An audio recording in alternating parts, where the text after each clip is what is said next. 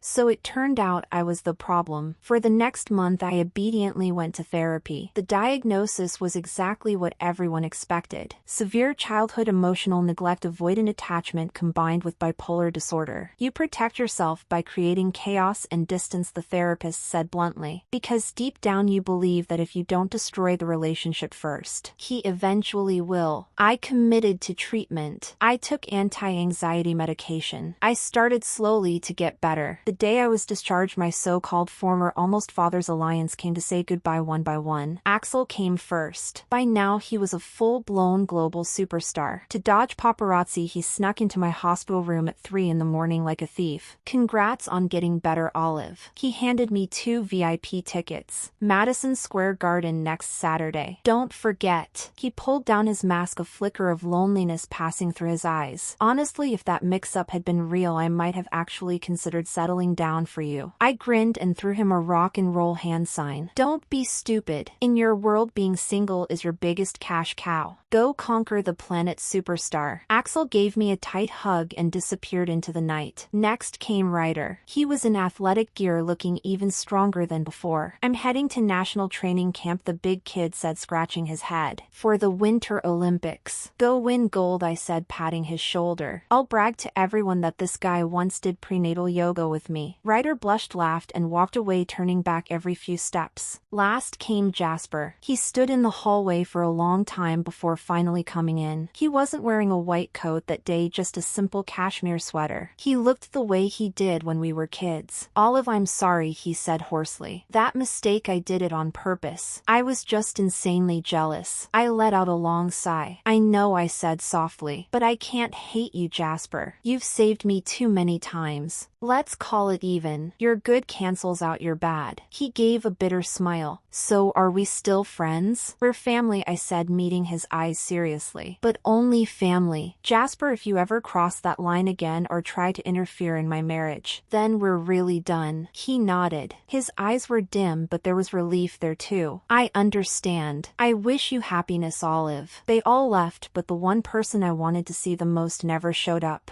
Sebastian vanished as if he'd evaporated off the face of the earth. I texted him, I'm sorry. No reply. I went online and posted for help. How do you win back a husband whose heart you completely broke? The top voted answer was a link. I clicked it and immediately slammed the page shut. It was a set of red lace lingerie held together by nothing but strings. My face burned. That kind of move would probably backfire spectacularly on a man like Sebastian. The second answer was more reasonable. Provide emotional value. Compliment him. Give him public respect. That at least I could do. That night I found out Sebastian would be speaking at a charity gala. I put on his favorite dark emerald velvet gown, did my makeup carefully, and marched straight to the venue. He stood on stage speaking with effortless authority. The lights carved sharp lines across his face, handsome enough to make knees weak. I sat in the very front row like an unashamed fangirl, throwing exaggerated heart signs at him and silently confidently mouthing my husband is amazing. Sebastian's gaze swept over the audience and paused on me just for a tenth of a second. I waited hopeful. Even a brief glance back would have been enough. But his expression didn't change. He looked away and continued speaking as if I didn't exist at all. After the gala, I tried to get backstage only to be stopped by security. "I'm sorry, ma'am," the guard said apologetically. "Sir has already left through the VIP exit." So that was it. He really didn't want to see me. I wandered out of the hotel in a daze, walking aimlessly through the streets of Manhattan. Late autumn wind cut straight through my thin dress, cold and unforgiving. Eventually, I reached an open plaza near Central Park. I sat down on a bench staring at the distant skyline, and the tears finally fell no matter how hard I tried to stop them. Then suddenly a thunderous roar shattered the quiet night. The wind whipped violently around me, tangling my hair. I squinted up in shock as a private helicopter slowly descended onto the lawn. The cabin door opened. A familiar figure stepped out. Sebastian, still in the black suit from his speech, walked toward me against the light. The force of the spinning blades sent his coat flaring behind him. He stopped in front of me, his voice low and steady. "Olive," he said, "come home." I stared at him in a daze, my nose stinging as tears welled up. "I thought you were ignoring me." He didn't answer. He took off his coat, wrapped it tightly around my shivering body, and lifted me straight into the helicopter. As we rose into the air, Manhattan's brilliant light spread out beneath us like a sea of stars. "I've been dealing with overseas branch business these past few days," he said suddenly, still not looking at me and thinking about us. "And your conclusion?" I asked carefully. He finally turned his head. The faint glow of the city reflected in his dark eyes. "My conclusion is this: even if you're a heartless liar, I still can't let you go." We returned to the Long Island estate. The moment I stepped inside, I noticed something new on the entryway cabinet. Several small, slightly worn silver charms that looked like old protective talismans. I picked one up, puzzled. "You believe in this stuff? I thought you were a strict materialist." Sebastian paused while loosening his tie. "I don't believe in gods," he said, meeting my gaze, deep emotion turning in his eyes. "But during the time you were falling apart, I didn't know what else to do, except hope that luck at least would bring you home safely." My defenses collapsed completely. I rushed forward and wrapped my arms around his waist, burying my face against his chest, listening to the steady, powerful beat of his heart. "Sebastian," I whispered, "I've fallen in love with you all over again." His body stiffened for a split second. Then his arms closed tightly around my back. "And how long will this love last?" His voice carrying a vulnerability he clearly didn't want to show. I raised one finger. "A lifetime. This time I mean it." He lowered his head and kissed me. This kiss wasn't punishing or possessive like before. It was gentle, lingering, filled with the fragile joy of something regained. He scooped me up and carried me toward the master bedroom. For months later, this time something was really wrong. I had morning sickness. The pregnancy test showed 2 unmistakable lines. And so a familiar scene played out once again. This time there was no hospital room, just my living room at home. Axel now toured with a full security team. The moment he walked in, he yanked off his mask and gasped for air. "My God, Sebastian, can't you upgrade your home security already? I almost got filmed by a drone just now." Sebastian sat on the sofa calmly peeling an apple. "If you weren't welcome here, my security would have thrown you out already." Axel rolled his eyes, then turned to me, his eyes sparkling. "Olive, this time it's real." I rested a hand on my still flat stomach and nodded, smiling. "It's real, and this time there's only one suspect." Sebastian handed me the sliced apple, a victorious smile tugging at the corner of his mouth. Ryder came too. He had just won a bronze medal at the World Championships, and he burst in with it still hanging around his neck. "Olive, I brought a gift for the baby." It was a pair of miniature skis. Last came Jasper. He looked more mature now, calmer somehow. Behind those gold-rimmed glasses was a steadiness that hadn't been there before. He only did a brief check of my complexion, then turned to Sebastian. "Take good care of her," Jasper said. "Otherwise my clinic will always welcome her strictly as a patient." Sebastian gave a cold snort. "You won't get that chance." Dinner was cooked by Sebastian himself. The 4 men sat around the same table, a scene that was both bizarre and strangely harmonious. After the meal, the 3 of them lingered, clearly reluctant reluctant to leave. Well, Axel cleared his throat. Since we're all connected by fate anyway, even if being the biological father is off the table, what about the godfather position? I looked at their hopeful faces and couldn't help laughing. Fine, I said with a grand wave of my hand. One biological dad, 3 godfathers. This kid will be completely untouchable in kindergarten. Sebastian shook his head helplessly, but under the table his hand tightened firmly around mine. Life really is full of melodrama and accidents. But as long as the ending is good, who cares how insane the journey was? And bonus chapter: Sebastian's POV, the silent beast on Wall Street. Fear has a smell. It smells like stale coffee, overheated servers, and desperate sweat. I had never known fear until that morning in a hospital room soaked in disinfectant, when Jasper claimed that non-existent child was his. The $300 million